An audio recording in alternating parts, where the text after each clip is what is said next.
Bismillahirrahmanirrahim. Assalamualaikum warahmatullahi wabarakatuh. Good morning everyone, ladies and gentlemen, and thank you for being here today. Before we begin, let me start by asking you a quick interactive question. Ladies and gentlemen, how many of you check your social media every morning before doing anything else? Like Instagram, TikTok, or maybe Facebook? To introduce the topic today, I'm going to present a journal that discusses how social networking sites influence the way students study and manage their daily habits. The journal is entitled The Effect Social Networking Sites on Students Studying and Habits, written by Tolga Gok from Dokuz Eylül University, Turkey. The purpose of my presentation is to explain the main components of this research, the definition of the title, the objectives, the method, the participants, the data collection, and the findings with the conclusion. To guide you through my presentation, I have divided into 6 main parts. First, definition of the title. Second, research objective. Third, research method. 4, participants. 5, data collections. And 6, findings and conclusion. Now, let's move on to the first part, definition of the title. The title of the research is The Effects of Social Networking Sites on Students' Studying and Habits. Social networking sites, or SNS, are platforms like Facebook, Instagram, Twitter, YouTube, and blogs, places where people connect, share, and express their opinions. In this context, studying and habits refer to how students manage their time, study routine, and daily behavior. So, simple put, the title means analyzing how social media use influence student academic performance and lifestyles both in good and bad ways. Next, moving on to the next part, the study has several objectives. First is to examine both the positive and negative effects of social media networking sites on student studying and habits, to find out whether there are differences between male and female students in using social media. Next is to discuss how much time students spend using smartphones and computers. 4 is to see how their use of social affects their reading, studying, and cycle activity. Next, let's talk about the method used in this research. The research used a survey method. A questionnaire containing 40 questions was distributed to students. It asks about their background, smartphone, and computer use, social media activity, and study habits.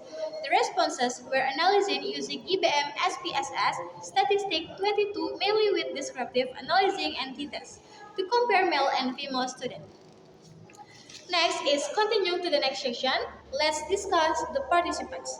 There were 220 students aged between 18 to 20 from 4 departments.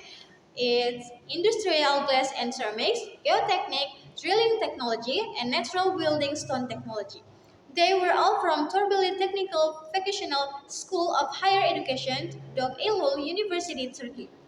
Next is move on the fifth part, which is data collection. The data were collected through the questionnaire focusing on 4 main areas. First is digital technology, use time spent on smartphone and computers. Second is social media activities, what platform they use and for what purposes. Next is academic habits, is time spent on studying, reading, and cycle exercise. And the last, family background, such as parents, education, and income level. Next, now we have reached the most interesting part of reaching the findings. Findings 1, based on the table 4, use of smartphone, most students spend about 1.5 hours per day on smartphone. Around 85% use them mainly from social media, chatting, listening to music, or watching video, while only 10% use them for studying. Next, is findings 2. According to the table 5 and 6, use of computers, 70% of male and 55% of female students use computers for 2 to 3 hours daily.